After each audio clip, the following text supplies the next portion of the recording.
Welcome to Munab bike guys. అన్న bike వచ్చేసి Honda Livo.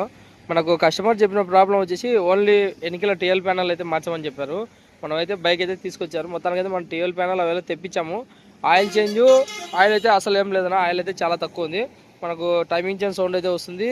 అలాగే మనకు ఇది సస్పెన్షన్ ఉంది కదా, ఇది మొత్తం మనకు జంక్ అయిపోయింది, మొత్తం తుప్పు పట్టిపోయింది. ఇదైతే వెల్డింగ్ చేయాలి. అలాగే మనకు టీఎల్ ప్యానల్ అని చెప్పారు కానీ మొత్తం మనకు బ్యాక్ మడ్డగాడు మొత్తం పోయిందన్న. బ్యాక్ మడ్డగాడు అనేది కట్ అయిపోయింది. దీనివల్ల మనకు ఏమవుతుంది అంటే మళ్ళీ ఇప్పుడు ప్యానల్ వేసినా కానీ మళ్ళీ కట్ అవుతుంది. దానివల్ల మనం మొత్తం సెట్ అయితే మార్చాలన్నా. టీఎల్ మడ్డగాడు వచ్చేసి మనకు బ్యాక్ సైడ్ అయితే కొంచెమే కనబడుతుంది, కాకపోతే చాలా పెద్దగా వస్తుంది, ఈడి వరకు వస్తుంది మొత్తం. ఈ మడ్డగాడే మార్చాలి. అలాగే మొత్తం జనరల్ సర్చింగ్ అయితే చేయమని చెప్పారు. హెయిర్ ఫిల్టర్ చేయాలి, అలాగే కార్బోరేటర్ క్లీన్ చేయాలి. బైక్ అనేది కొంచెం సౌండ్ అయితే వస్తున్నాయి, ప్యానల్స్ అనేవి మొత్తం డ్యామేజ్ అయ్యాయి కదా, అవి చేయమని చెప్పారు. అలాగే టైమింగ్ చైన్ అయితే ఓపెన్ చేస్తున్నాం. టైమింగ్ చైన్ అనేది చాలా లూజ్ అయిపోయింది. టైమింగ్ చైన్ కానీ కొత్తది అయితే మార్చాలి. ఫస్ట్ బైక్ అనేది చాలా డస్ట్ పట్టిందిన తర్వాత మనం మెయిన్ బైక్ రావడమే మనం వాటర్ అయితే కొడతాము. దానివల్ల బైక్ అనేది అలా ఉంది. బైక్ అనేది మళ్ళీ మొత్తానికి ప్యానల్ ఎలా పగిలిపోయాయి, మొత్తం ఫుల్ డ్యామేజ్ అయిపోయాయి. మనకు టీఎల్ కవర్ అనేది ఎప్పుడో పగిలిపోయిందినా, దానికైతే ఈ మనకు చైన్ లాకలు వేసి చాలా అడ్జస్ట్మెంట్లు అయితే చేశారు, ఫెవికిక్లు ఇవల్ల చేశారు. కాకపోతే మనకు బ్యాక్ మడ్డగాడ అనేది పోయి ఇట్లా మనకు ఫుల్ డ్యామేజ్ అవుతుంది. ఇదైతే మనం ఎప్పుడైతే మడ్డగాడ వేసుకుంటామో మనం కొంచెం ప్రాబ్లం ఉన్నప్పుడే ఎప్పటికైనా మెకానిక్ని అయితే కన్సల్ట్ అవ్వాలన్నా. అలా దానివల్ల ఇప్పుడైతే ఎక్కువ వర్క్ అయితే ఉంది.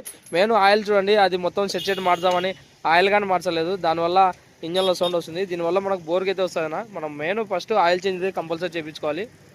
బైక్ మడగాళ్ళు అనేది మనకు ఇక్కడ క్లాంపులు అయితే కట్ అయిపోయానా, ఇక్కడైతే కనిపిస్తుంది కదా, 2 క్లాంపులు అయితే కట్ అయ్యాయి. దీనికోసం బైక్ మడగాడు అయితే మారుస్తున్నాం. ఎందుకంటే ఈ క్లాంపులు అనేవి మనకు కట్ అయిపోయానా, ఒకటి కట్ అయినా మనం అడ్జస్ట్మెంట్ అనేది చేయొచ్చు. 2 కట్ అవడంతో కంపెనీ అయినా చూడొచ్చు. ఇక్కడ మనకైతే యాడ దొరకలేదు, మనం కంపెనీకి వెళ్ళి కంపెనీ నుంచే తీసుకొచ్చాము. బ్యాగ్ మడగాడు మొత్తం సెట్ మొత్తం దీనికి ఇండికేటర్లు, ఒక ఇండికేటర్ అనేది మనం స్టక్ అయిపోయింది. ఆ ఇండికేటర్ మిషన్తో కట్ చేసి తీసేసాము. కొత్త ఇండికేటర్ అయితే వేయాలి. అలాగే డైజర్ లైట్లు ఇవల్ల పాతవే అడ్జస్ట్మెంట్ చేయాలి. ఫ్రంట్ మడగాడంటే ఒక 10 నిమిషాల్లో వేసేయచ్చునా. బ్యాక్ మడగాడ వేయాలంటే మనకు ఈ మెటీరియల్ అనేది మొత్తం తీసుకెసుకోవాలన్నా. సీట్ కాడ నుంచి సాకబ్జాలు మొత్తం ఓపెన్ చేసి మళ్ళీ బాగా నీట్గా అయితే ఫిట్ చేయాలి. ఎలా ఓపెన్ చేసాం కాబట్టి వాటర్ వాష్ కానీ చేయాలి. చూడండి బైక్ అనేది ఎలా ఓపెన్ చేసామో.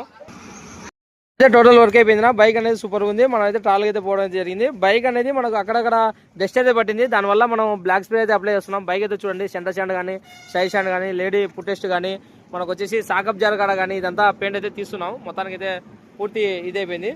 సైలెన్సర్ కాడ, సస్పెన్సర్ల కాడ మొత్తం అయితే పెయింట్ అయితే కొడుతున్నావునా. అయితే టోటల్ ఫిట్టింగ్ అయిపోయిందినా. సార్ అయితే వచ్చారు, బైక్ అయితే ఇవ్వాలి. ఇప్పటికే చాలా లేట్ అయిపోయింది. బైక్ అనేది టోటల్గా మనం బ్లాక్ స్ప్రే అయితే అప్లై చేసామా, దానివల్ల బైక్ అనేది సూపర్గా అయితే ఉంది. ఓకేనా, మన వీడియోలు నచ్చితే లైక్ చేయండి, షేర్ చేయండి, మన ఛానల్ని సబ్స్క్రైబ్ చేయండి.